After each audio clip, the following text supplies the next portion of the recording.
এর আগে একটা এখানে ভ্যানের দোকান ছিল, ওটাতে করে আমি পান, সিগারেট, চা, বিস্কুট বিক্রি করতো।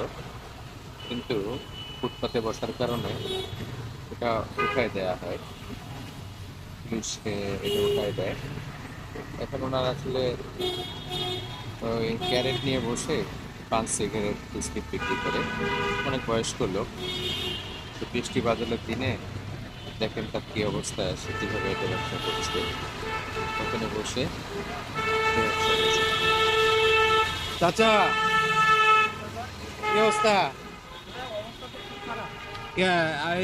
এটা কি লাগানো যায় না? লাগানো যায় না উপরে? কেন? উপরে লাগালে ছাউনি হিসাবে আপনি বৃষ্টি বাদলের দিন আর সমস্যা হইতো না। আচ্ছা দেন, আমার একটা কিছু দেন। বড় ছাতা আছে না? ওই বড় ছাতা